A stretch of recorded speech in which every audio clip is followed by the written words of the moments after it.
सत्ता गठबन्धनमा रहेको राष्ट्रिय जनमोर्चाको भूमिगत मोर्चा मानिने नेपाल कम्युनिस्ट पार्टी मसालबाट विभाजित समूहले नेकपा मसाल बिउत्याएको छ। मसालको असन्तुष्ट समूहको बुटवलमा सम्पन्न विशेष महाधिवेशनले नेकपा मसालका रूपमा पार्टीलाई अघि बढाउने निर्णय गरेको हो। महाधिवेशनले सन्तबहादुर नेपाली महासचिव र रामबहादुर बुढा प्रवक्ता रहेको 25 पूर्ण 10 वैकल्पिक गरी 35 सदस्यीय केन्द्रीय समिति निर्वाचित गरेको छ। महाधिवेशन बारे जानकारी गराउन बिहिबार बुटवलमा आयोजित पत्रकार सम्मेलनमा महासचिव नेपालीले मोहन विक्रम सिंह नेतृत्वको नेकपा मसाल दक्षिणपन्थी संशोधनवादी भएकाले पार्टीबाट विद्रोह गर्नु परेको बताए। उनले मसालका महामन्त्री मोहन विक्रम सिंह र नेता चित्रबहादुर केसीलाई पार्टीबाट निष्कासन गरिएको दावी गरे। स्थानीय तह निर्वाचनमा विजयी जनप्रतिनिधिहरू समेत राष्ट्रिय जनमोर्चाका 50% नेता कार्यकर्ता आफ्नो पक्षमा रहेको महासचिव नेपालीको दावी छ। बझाङको जयपृथ्वी नगरपालिकाले जीव दुर्घटनाका घाइतेलाई उपचारका लागि खर्च स्वरूप रु 3 लाख उपलब्ध गराउने भएको छ। मष्टा गाउँपालिका 1 तुफान डाँडामा बुधबार दिउँसो जीव दुर्घटना हुँदा 8 जनाको मृत्यु भएको छ भने 16 जना घाइते भएका छन्। जयपृथ्वी नगरपालिका नगर प्रमुख चेतराज बजालले घाइतेहरूको उपचारका लागि सो रकम उपलब्ध गराएको बताए। निर्वाचन आयोगले पूर्व प्रधानमन्त्री तथा नेकपा एकीकृत समाजवादी पार्टीका अध्यक्ष माधव कुमार नेपाललाई स्पष्टीकरण सोधेको छ। रौतहटमा आयोजित एक कार्यक्रममा मतदातालाई प्रलोभन पार्ने गरी वक्तव्य दिएको भन्दै बिहिबार आयोगले अध्यक्ष नेपाललाई स्पष्टीकरण सोधेको हो। रौतहटमा आयोजित कार्यक्रममा अध्यक्ष नेपालले बिना ढेउवा के भिसा मिल्ते टिकट मिल्ते काठमाडौँ तालिम मिल्ते अर्थात् वैदेशिक रोजगारमा जान खोज्नेका लागि बिना पैसा भिसा टिकट र काठमाडौँमा तालिम पाइने भनी सार्वजनिक वक्तव्य दिएका थिए। आयोगले नेपाललाई 24 घण्टाभित्र स्पष्टीकरण पेश गर्न भने पनि रौतहट जिल्ला प्रहरी कार्यालयलाई आजै पत्र लेखेर कारबाही प्रक्रिया अगाडि बढाउन भनेको छ।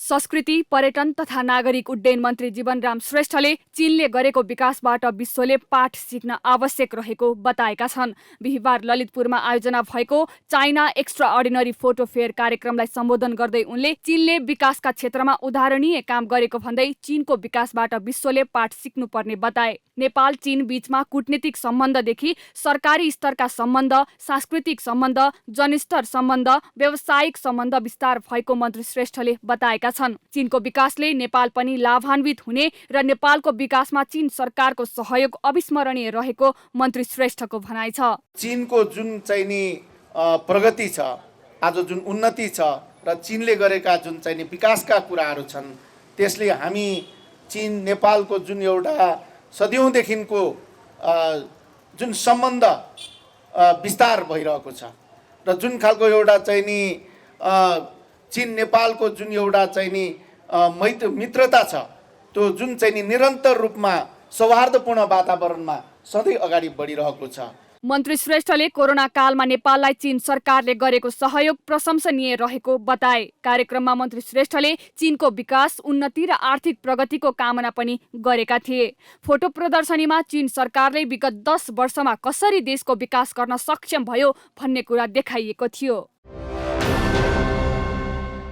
अर्घाखाँचीको भूमिका स्थान नगरपालिकामा भिरबाट लडेर एक वृद्धको मृत्यु भएको छ। भूमिका स्थान नगरपालिका 1 ढाकावाङका वीरबहादुर गमालको भिरबाट लडेर मृत्यु भएको जिल्ला प्रहरी कार्यालय अर्घाखाँचीका प्रहरी नायब उपरीक्षक मुकुन्द रिजालले बताए।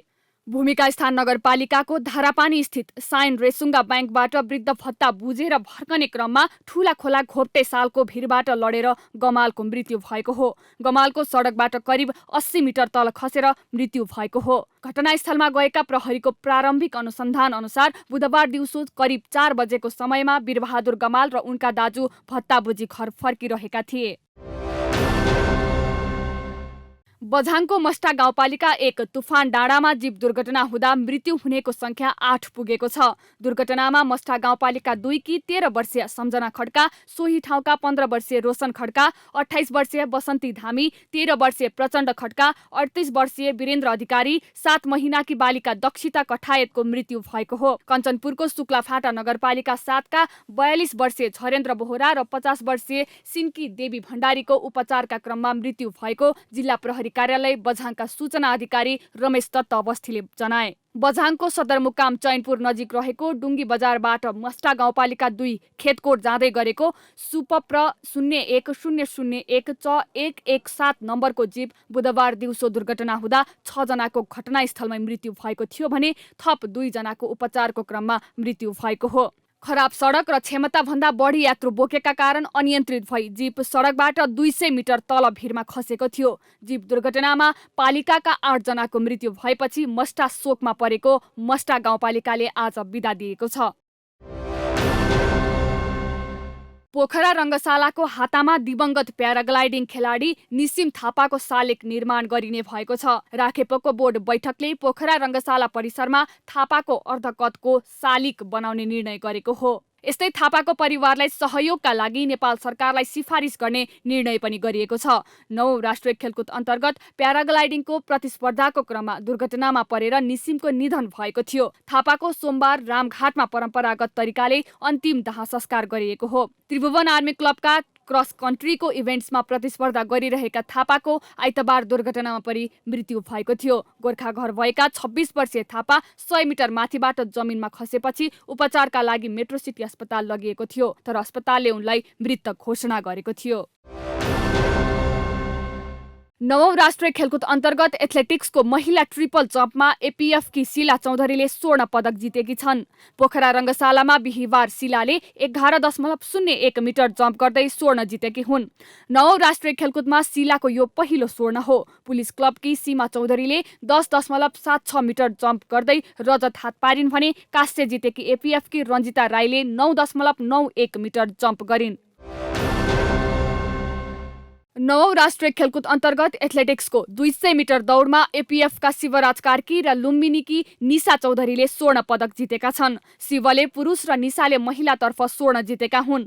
पोखरा रङ्गशालामा बिहिबार पुरुषतर्फ शिवले निर्धारित दूरी 21.91 सेकेन्डमा पूरा गर्दै स्वर्ण जितेका हुन् भने निशाले 25.24 सेकेन्डको समयका साथ पहिलो स्थान हासिल गरेकी हुन्। एपीएफकै आशिष चौधरीले 22.05 सेकेन्डको समय निकाल्दै रजत जिते। कांस्य जितेका आर्मीका युवराज विकले 22.50 सेकेन्डको समय निकाले। 9औं राष्ट्रिय खेलकुद अन्तर्गत एथलेटिक्सको 5000 मिटर पुरुष दौडमा एपीएफ क्लबका गोपीचन्द्र पार्कीले स्वर्ण पदक जितेका छन्। पोखरा रङ्गशालामा बिहिबार कर्णालीका दुर्गा बहादुर बुढालाई पछि पार्दै गोपीले स्वर्ण पदक जितेका हुन्। गोपीले 14 मिनेट 29.67 सेकेन्डमा दौड पूरा गरे। 9औंमा गोपीको यो पहिलो स्वर्ण पदक हो। दुर्गाले 14 मिनेट 29.93 सेकेन्डको समय निकालेका थिए। कांस्य पदक जितेका आर्मीका मुकेश पालले 14 मिनेट 36.60 सेकेन्डको समय निकाले। महिलातर्फ यस स्पर्धामा बागमती प्रदेशकी सन्तोषी श्रेष्ठले स्वर्ण पदक जितेकी थिइन्। इटा उद्योगमा कार्यरत मजदुरको हकहितका लागि एकजुट हुन तदर्थ समिति गठन गर्दै चितवनको सौराहामा जारी इटा उद्योग कामदार समिति राष्ट्रिय सम्मेलन सकिएको छ। असोज 29 देखि सौराहामा जारी सम्मेलनले कपिलवस्तुका पवन कुमार मिश्रको अध्यक्षतामा 15 सदस्यीय तदर्थ समिति गठन गरेको छ।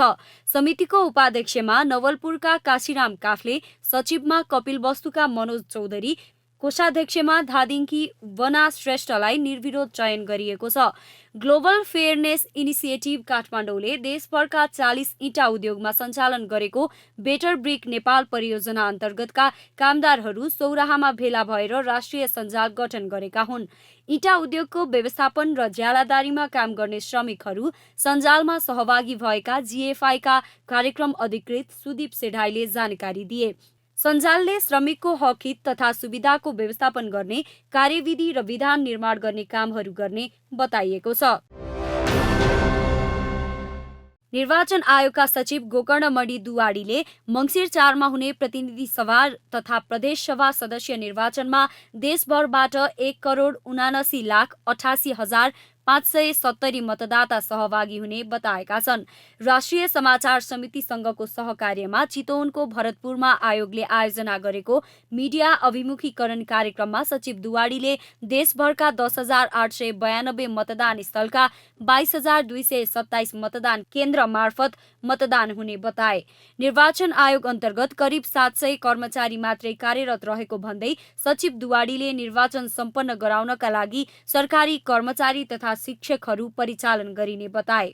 मिडिया अभिमुखीकरण कार्यक्रममा चितवनका मुख्य निर्वाचन अधिकृत रितेन्द्र थापाले निर्वाचनमा केही जटिलता भए पनि समाधानका लागि सबैसँग सहकार्य गरेर अघि बढ्ने बताए। निर्वाचनको समयमा सूचना सङ्कलनमा पत्रकारहरूलाई समस्या पर्न नदिने गरी काम गर्ने थापाले बताए। नेकपा माओवादी केन्द्रका वरिष्ठ उपाध्यक्ष नारायण काजी श्रेष्ठले अध्यक्ष पुष्पकमल दाहाललाई गोर्खा 2बाट नेपालको इतिहासमा नै बढी मतान्तरले विजयी गराउने बताएका छन्। बुधबार पार्टीको सम्पर्क समन्वय प्रदेश समितिको काठमाडौँमा आयोजित निर्वाचन विशेष राजनीतिक वैचारिक प्रशिक्षण कार्यक्रममा बोल्दै उनले गोर्खा 2मा अध्यक्ष दाहालको जित सुनिश्चित भएको बताएका हुन्।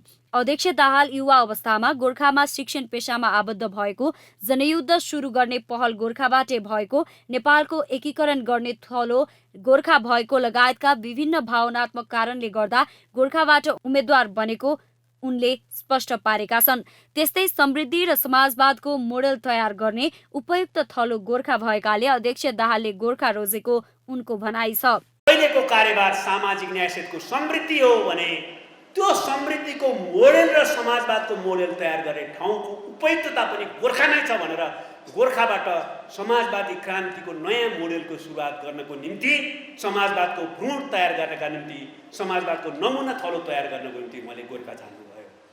वरिष्ठ उपाध्यक्ष श्रेष्ठले आगामी मङ्सिर 4 गते हुने निर्वाचनमा सम्पूर्ण पार्टी पङ्क्ति र गठबन्धन एकताबद्ध भएर जानुपर्ने बताएका छन्। गठबन्धनलाई जिताउन सक्रियतापूर्वक लाग्न उनले नेता कार्यकर्तालाई पनि निर्देशन दिएका छन्। आदिवासी जनजाति आयोगले आदिवासी जनजातिको अधिकार र दिगो विकास कार्ययोजना 2079 तत्काल स्वीकृत गरी कार्यान्वयन गर्न सरकारलाई सिफारिस गरेको छ। आयोगले बुधबार ललितपुरमा पत्रकार सम्मेलन मार्फत आर्थिक वर्ष 2078-79 को वार्षिक प्रतिवेदन सार्वजनिक गर्दै सो जानकारी गराएको हो। त्यसैगरी आदिवासी जनजातिको सरोकार रहने नीति तर्जुमा गर्दा आदिवासी जनजाति आयोगको संलग्नता अनिवार्य गराउन पनि सरकारलाई भनिएको आयोगका अध्यक्ष रामबहादुर थापा मगरले बताएका छन्। प्रतिवेदनमा एकै व्यक्तिले पटक पटक आरक्षणको सुविधा पाउने व्यवस्थाको अन्त्य गर्न पनि सरकारलाई आग्रह गरिएको छ।